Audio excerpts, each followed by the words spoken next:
Hi everybody, welcome to the South Australian Sports Show. Great to be back. Hope you can stay with us for the next hour. Of course, my co-host Greg Anderson in with me. Ando, great to see you. I'm glad to see you. This hosting's been pretty tough the last few weeks. Taking the pressure off you a little bit, have I, mate? Right, well, catch your breath, mate. We need to get over to Ash for the sporting news. Ash, what have you got for us? Thanks, guys. A 17-year-old Adelaide Bite star, Curtis Mead, has inked a deal with the Philadelphia Phillies as he begins his US Major League career. He is the latest Aussie to travel to the US after being awarded Rookie of the Year this past ABL season. The young guard represented the state at the Australian Youth Championships in January and has been drawing attention from talent scouts ever since. Good on him. Bite will be looking to secure some import signings before they begin their 2018 campaign later in the year. The Adelaide Thunderbirds are still searching for their first win in the season after suffering defeat at the hands of the Collingwood Magpies. The girls started well but couldn't hold the lead as the Magpies took all of the available points after leading at every change. The T-Birds will be desperate to find something this weekend as they host the Melbourne Vixens. The strong Waffle side has claimed the Hayden Bunton Trophy, defeating SA's West End State team at Adelaide Oval. Former Collingwood player Jai Bolton was influential for the Sandgropers, racking up 34 disposals and also adding a goal. SA's Zane Kirkwood was awarded the Foss Williams Medal for his valiant efforts in the midfield. The classy performance from the visitors was the Sandgropers' sixth interstate wins in succession since 2013. Port Adelaide has claimed victory in Showdown 44 with Stephen Motlop scoring a goal in the dying seconds to steal the win from the Crows. It was a back and forth affair all game, but 5 goals from Robbie Gray in the third quarter and 31 disposals from Tom Rockcliffe got the power over the line. The Crows will be looking to bounce back against the Dogs tonight, while Port are in Shanghai preparing for their clash with the Suns. Adelaide United have signed Danish centre-back and former Melbourne City FC captain Michael Jacobson to a 2-year deal. The signing comes off the back of Jordan Elsey and Vince Leah's contract extensions, who have both committed to the club over the past couple of weeks. Jacobson will be a convenient replacement for departing club champion Tarek Elric, who will be playing for the Western Sydney Wanderers next season.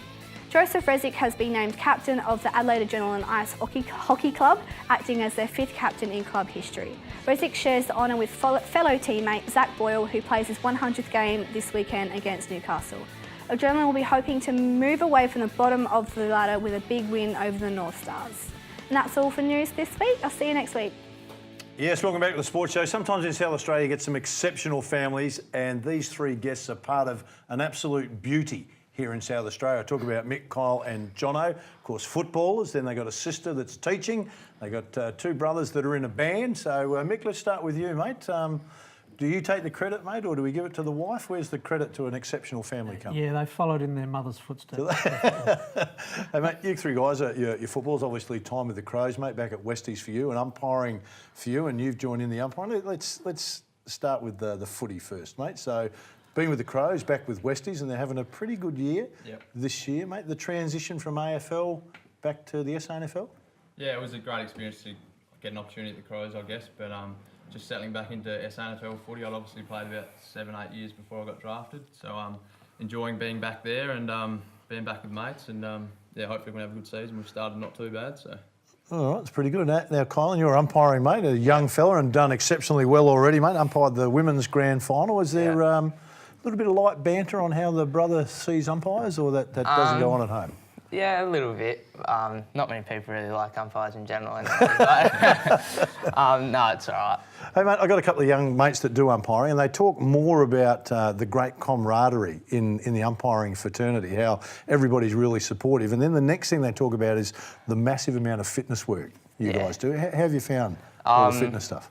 Yeah, it's from going from umpiring just junior club footy to going to the amateur league.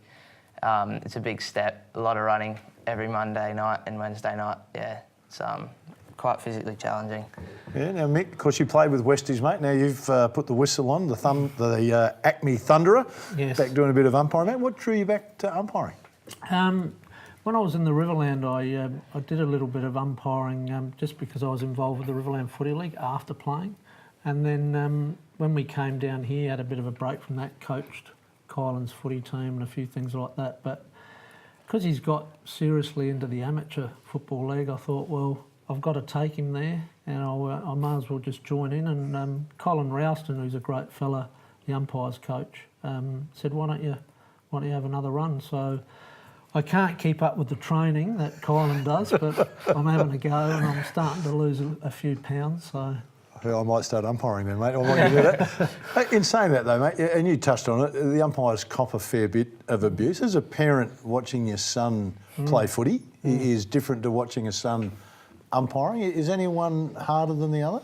yeah, look, I actually felt like telling a few people to back off from having a go at Kylan, but Kylan's sort of been fairly strong at me not to say anything, so I just sort of walk away from where that abuse is coming from and just go to somewhere else where it's not happening. So, but it's amazing how many times you hear it, and I suppose when it's your own son, I guess you hear it more, but and like some people, I suppose I'm backing my son here because some people just haven't got no idea what comes out their mouth. It is an amazing thing, isn't it?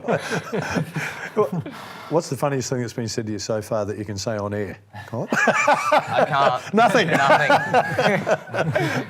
For you, has it changed your outlook on umpires when you're playing, mate? Having the family now see what they go through, or you're just the same? Yeah, it's interesting going to watch Kylan umpire. It's different from, I guess, watching your teammates play, but it'd be very challenging to umpire. And I know there's been several times I've had a crack at the umpire, but now I'll probably second think about it because I know it's a very tough role to do.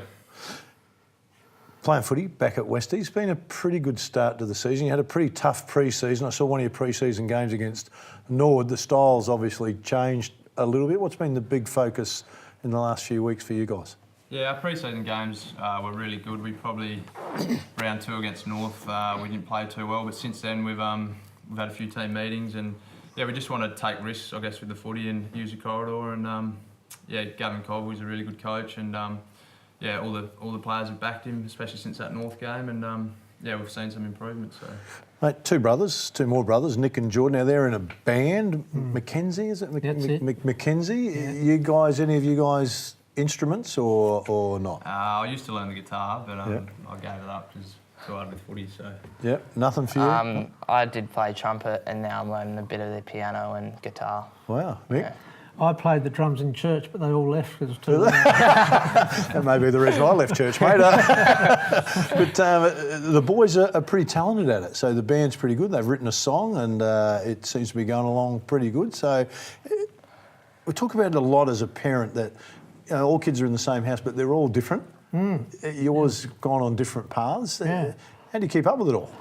Well, it's exciting because you've got, everyone's doing their own thing. So, and I just love getting up on the Gold Coast and seeing the boys. I'm going up there in a couple of weeks to catch up with them because they were in Adelaide for about 6 or 7 years and then got a contract on the East Coast and they've been up there just over 12 months. So, and obviously the scene on the East Coast is a lot bigger for them, so they're doing really well. It's not the worst place to have to go and listen to a band, mate, to the Gold Coast. Do you actually go and listen to the band or you just go to the Gold Coast, mate? I go and listen to the band. Do you? Boys are going all right. I'm interested in the umpiring side of it for you, mate. It was a big game, the women's grand. Were you nervous before the game or were you pretty relaxed in the room with the boys? I wasn't too nervous. It's just kind of prepared like a normal game, but in the last quarter it got pretty close, so you just started getting nervous because every decision's critical. So they do a pretty solid review after the game. How did your review go? The coach was pretty wrapped with my game. Yeah, went pretty well, I thought, as well. So. Mate, do you ever watch your dad umpire? Do you go the other way? He's watching you. Have you ever watched him and give him a little bit of advice? Or well, he generally does the Bs before my A-grade game, so I kind of watch him a little bit, but when there's a 50-50 call, I kind of look away a little bit. Do you? How do you rate him? Pretty good or? Yeah, he's not too bad. Is he? He'll be all right? There's some potential there? For a B-grade umpire. For a B-grade umpire, he's okay.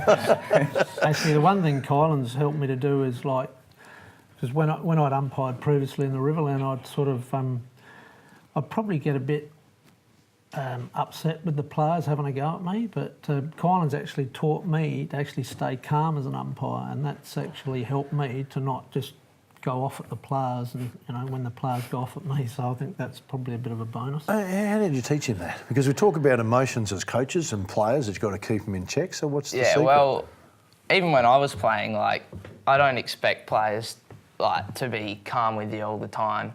So you just got to be calm with them. Generally, I've learnt through all my years that if you're calm with players, it generally cools down the game and all the players. So, yeah. Pretty solid advice. Yeah. Hey, fellas, really appreciate you coming in. Lots to talk about. Just quickly, because I'm getting the wind up. St Vinny's de Paul, do a bit of work with them? Yeah, St Vinny's been there for about 7 years, and they're doing some great programs about helping people who are struggling in the community. So, yeah, it's good to be a part of. Yeah, oh, great job. Well done, boys, too. Good luck with your future stuff in footy, and good luck with the B-grade umpiring, mate. Stay with us. Still plenty to come.